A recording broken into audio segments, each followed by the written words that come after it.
up, no I don't take shit. I got no love for the fakeness. If you wanna play tough and wanna hate this, I'll always show up and make a statement. Setelah Johann Zarco menang di Le Mans dalam kondisi wet race dan finish kedua di Silverstone dalam kondisi yang dingin, rider LCR Honda itu gagal mencetak poin di MotoGP Aragon yang panasnya mencapai 50 derajat Celcius selama main race hari Minggu. Selain itu, trek di Motorland terkenal memiliki cengkeraman paling rendah dari semua lintasan dalam kalender MotoGP. Namun setidaknya Zarco berhasil lolos ke Q2, tetapi hanya mengamankan posisi ke-12 di grid start. Dan dalam sprint hari Sabtu, dia hanya finish di posisi ke-16. Tren penurunan berlanjut pada main race hari Minggu. Rider asal Ken Prancis itu berada di posisi ke-13 saat dia crash pada lap ke-9. Johann Zarco mengatakan, "Ini mengecewakan, crash tidak pernah menyenangkan. Hal positifnya adalah kami berhasil kembali ke level yang seharusnya kami capai selama akhir pekan pada hari Sabtu. Yang kami butuhkan adalah kecepatan 10 besar dan setidaknya kami berhasil melakukannya. Namun sudah terlambat dan kami tidak siap.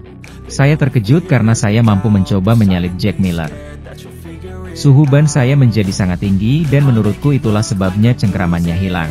Saya dapat merasakan motornya, jika terjadi sesuatu saya langsung bisa menyadarinya. Itulah sebabnya sangat sulit sehingga kami tidak dapat menemukan apapun yang cukup cepat untuk melakukan sprint yang baik dan kemudian mendapatkan marin untuk balapan yang panjang. Hasil yang kuat dalam beberapa minggu terakhir sangat membantu dalam menerima akhir pekan yang buruk ini," imbuh rider berusia 35 tahun itu.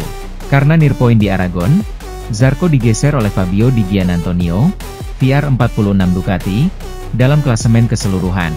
Dengan mengantongi 97 poin, kini dia berada di peringkat 6 dalam kejuaraan dunia. Sementara itu, Marc Marquez memulai debutnya di Ducati GP23 untuk tim Gresini musim lalu, tim privat dan tim pebalap privat, bersama saudaranya Alex Marquez. Jadi, sementara para pejabat, Pecco Bagnaia, Enea Bastianini, Jorge Martin dan Franco Morbidelli menerima evolusi pada GP24. Saudara-saudara Cervera harus menunggu rumah yang bermarkas di Bologna itu memberi mereka sedikit permen, karena mereka mengklasifikasikan bagian-bagian kecil yang mereka terima selama balapan. Tahun ini, Marc berada di puncak permainannya di pabrik Bologna. Sementara saingan utamanya saat ini dalam pertarungan kejuaraan, Alex, tetap menjadi privateer di tim satelit. Marquez yang lebih muda tidak menerima komponen baru apapun untuk GP24-nya pada uji coba Jerez tanggal 28 April. Sementara pada hari Senin, pada uji coba resmi Motorland, Alex hanya ambil bagian pada sesi pagi, dan hanya untuk menguji sistem radio yang MotoGP coba terapkan tahun depan. Karena pembalap Katalan itu sama sekali tidak punya komponen apapun untuk diuji. Tahun lalu saya berada dalam situasi lain, tidak berjuang untuk menang, dan saya pikir itu adil.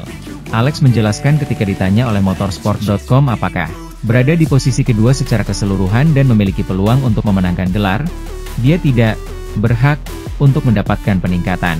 Mungkin sekarang saya melihatnya kurang adil, katanya sambil tersenyum.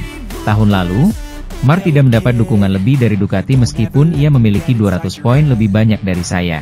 Saya pernah berada dalam kedua situasi tersebut, jadi saya sepenuhnya memahami kebijakan itu, jelasnya. Kebijakan yang dimaksud Alex adalah ketika Ducati memberikan produk baru kepada satu pengendara, hal itu tidak menjadi masalah bagi pengendara lain yang mengendarai motor yang sama. Kendati ada kekurangan teknis ini, di atas kertas, Alex memastikan bahwa hal itu tidak akan banyak mengubah situasi jika ia menerima umpan balik. Saya tahu bahwa Marc, dengan motor saya, juga lebih cepat dari saya akhir pekan ini. Saya tahu seberapa cepat Marc, dan itu tidak akan membuat saya frustrasi. Sebaliknya, itu akan memotivasi saya, tegasnya dengan sikap tenang dan kalem seperti biasanya.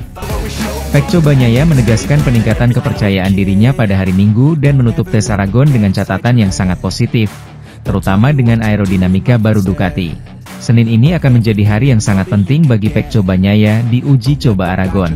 Hari itu sudah penting sebelum hari Minggu, karena kurangnya rasa percaya diri yang dimilikinya, yang mengakibatkan ia berada di posisi ke-12 yang mengkhawatirkan dalam sprint. Hari itu menjadi lebih penting lagi karena peningkatan yang ia lihat dalam balapan jarak jauh, berkat perubahan dari cakram rem 340 mm menjadi 355 mm, yang memberinya lebih banyak rasa percaya diri di depan Desmosedici miliknya. Dengan demikian, juara dunia 2022 dan 2023 itu siap mengonfirmasi kemajuan yang telah dicapai pada hari Minggu, dengan menguji beberapa bagian yang telah diuji dan divalidasi Marc Marquez saat ia merasa lebih baik, dan beberapa bagian baru yang dibawa pabrikan berbasis Borgo Panigale itu ke Motorland. Yang paling menonjol adalah fairing aerodinamis baru, yang telah diuji oleh 3 pebalap YP25 Pecco, Marc, dan Fabio Di Giannantonio sejak pagi. Dari segi waktu, Bagnaia finish dengan waktu terbaik ke-9, 1:46.391, terpaut 0,697 detik dari waktu terbaik Maverick Vinales. Namun dari segi sensasi, ia sekali lagi meninggalkan lintasan sebagai salah satu yang paling bahagia. Davide Tardozzi, bosnya di tim resmi Ducati, telah mengumumkan bahwa Pecco pasti akan menyetujui aerodinamika baru tersebut. Dan ia tidak gagal. Meskipun pebalap 63 itu ingin mengujinya lebih lanjut sebelum memperkenalkannya pada balapan akhir pekan berikutnya di Mugello. Ketika ditanya apakah ia mengonfirmasi apa yang dipelajarinya pada hari Minggu, Bagnaia menjawab, "Ya, untungnya ya. Saya pikir ini adalah tes paling positif yang pernah saya lakukan musim ini." Sementara itu, Marc Marquez dan Francesco Bagnaia sama-sama mengalami penurunan sebagai andalan tim Ducati saat mengakhiri sesi 2 tes MotoGP Aragon 2025. Rangkaian agenda tes MotoGP Aragon 2025 yang digelar 2 sesi di Motorland Aragon, Spanyol telah tuntas pada Senin.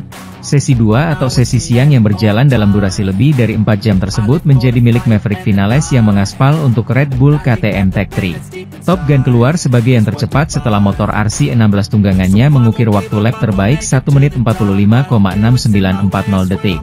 Selain mencatatkan waktu untuk simulasi balapan, agenda ini juga dimanfaatkan Vinales dan KTM menguji komponen terbaru mereka. Dengan raihan tersebut, Vinales memiliki gap keunggulan tipis 0,006 detik atas Marco Bezzecchi sebagai andalan Aprilia yang berada di urutan kedua. Adapun 2 andalan pabrikan Ducati yaitu Marc Marquez dan Francesco Bagnaia kompak mengalami penurunan dari segi posisi jika dibandingkan saat sesi 1. Keluar sebagai yang tercepat pada sesi 1, Marquez harus melorot 2 tingkat untuk berada di urutan kedua dengan gap sebesar 0,132 detik dari Vinales. Hal yang sama juga dialami Bagnaia. Turun 2 tingkat dari sesi sebelumnya membuatnya bertengger di urutan ke-9. Dalam sesi ini, baik Marquez dan Bagnaia sama-sama kembali menghabiskan hampir sebagian besar waktunya untuk menguji paket aero terbaru Ducati. Awal sesi siang ini juga sedikit terasa lengang karena hanya ada 2 rider yang langsung turun ke lintasan yaitu Pedro Acosta dan Fermin Aldeguer. Acosta yang membela Red Bull KTM dan Aldeguer dari Gresini Racing memanfaatkan lengangnya lintasan untuk latihan start. Rekan setim Vinales, Enea Bastianini menyusul kedua beberapa saat kemudian dengan mencoba melaju tanpa perangkat aero yang mencolok. Pembalap Monster Energy Yamaha, Alex Rins harus mengalami nasib nahas usai mengalami crash tatkala melintasi tikungan 12. Aldeguer dan Acosta sendiri menuntaskan sesi ini dengan berada di posisi saling berurutan yaitu di tempat keempat dan kelima. 1 jam terakhir sesi tes berjalan, torehan positif juga didapatkan Joan Mir yang memimpin tim pabrikan Honda. Maverick Vinales menjadi yang tercepat dalam tes Aragon, di depan Bezzecchi dan Marquez, pada hari di mana Ducati menguji fairing aerodinamis baru. Segalanya tampak menunjukkan bahwa Marc Marquez juga akan mendominasi tes kolektif MotoGP hari Senin ini di Aragon, yang kedua di musim 2025. Namun, Marco Bezzecchi awalnya punya rencana lain. Pada pukul 18, ketika 8 jam sesi latihan bebas di trek hampir berakhir, pebalap Italia itu mencatatkan waktu yang menempatkannya di posisi pertama.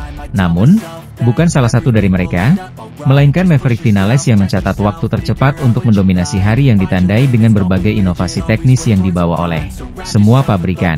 Pembalap Italia dari Aprilia, yang berada di posisi kelima, mencatat waktu 1:45.700 pada putarannya yang ke-38 dari 39 putaran pada sore hari.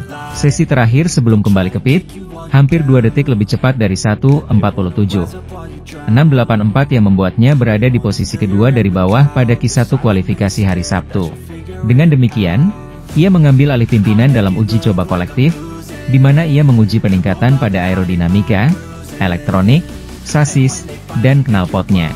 Namun, pembalap KTM asal Spanyol itu mulai mencatatkan waktu terbaiknya dalam 10 menit terakhir sesi, dan hanya beberapa detik menjelang bendera finish. Ia mencatatkan waktu 1:45.694, rekor Motorland, pada putaran ke-46 untuk mencatatkan waktu terbaik, hampir 1 detik lebih cepat daripada di Q2. Pembalap asal Rosis itu mengatakan dalam pernyataannya bahwa KTM melakukan pengujian lebih dari yang saya harapkan. Dengan menonjolkan bagian aerodinamis dengan downforce depan yang lebih sedikit untuk mencapai tikungan yang lebih alami pada RC16, dan bahwa itu berhasil. Sementara itu, Marc Marquez mendedikasikan tes resmi IRTA MotoGP hari Senin di Motorland untuk menguji aerodinamika baru yang diberikan Ducati kepada kedua pembalap pabrikannya. Sebenarnya, jika menilik dari komentarnya dan terutama bahasa tubuhnya, tampaknya paket aerodinamis baru yang tengah digarap Ducati dalam beberapa bulan terakhir untuk menawarkan pembaruan kepada GP25.